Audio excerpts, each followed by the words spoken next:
Chelsea will go head-to-head with Real Madrid in the Champions League quarter-final. There's so many headlines coming into this game, Nigel, but the biggest one, who do you give the edge to here?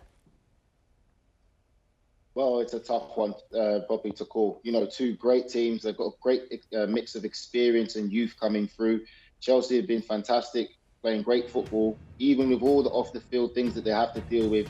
Thomas Tuchel has been a fantastic manager, which is what managers are supposed to do, be great leaders, and he's done that. I think this game there is really going to be about the great individual battles we're going to see. And for me, you look at Rudiger going against Benzema, I think that's a key battle there. And depending what midfielders are selected, you look at Conte going against Modric.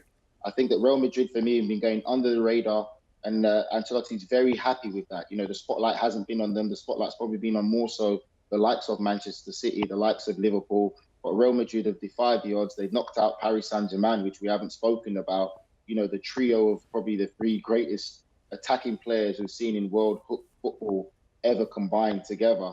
It's a great result, and I think it's going to be a great game. Chelsea, I believe, do have the upper hand against Real Madrid when they do meet, and they're going to be very hard to beat. But I would have to give the edge to Chelsea. Yeah, I'm with you, Nigel. I think obviously what Chelsea have done has been impressive considering all the noise that's happening off the field. And we must not forget that they're going through a lot off the field, but the focus and attention and consistency is still there on the field. Very, very impressive to see the way Thomas Tuchel has handled that situation. Real Madrid, so impressive. And I'm glad you brought that up, Nigel, because they were terrific. To knock Paris Saint-Germain out and make them look silly was just so impressive. It was fun to watch Karim Benzema score the goals in the way that he did do.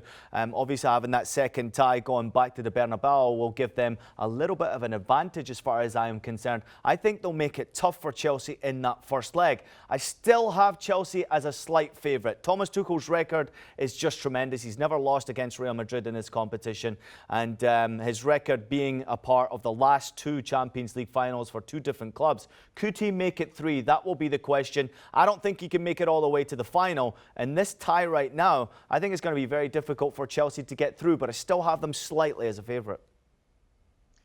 Yes, Ian, for me, I agree with you. I'm still thinking that Real Madrid is always very difficult to beat, and much more because the second leg is going to be at the Bernabeu. It's the biggest stone on the back of the players who arrived there, and we've seen it with Paris Saint-Germain and all the players, talent, massive world-class players that Paris Saint-Germain is got. Still think that the intensity of Thomas Tuchel team with all the squad ready to play against this Real Madrid side, Real Madrid struggles so much when they have to have those ups and downs, when they have to face against teams that they are very well organized at the back. They prefer to be dominant and then make quick transition. That's the way that Real Madrid has been getting so much result. So everything goes to this end.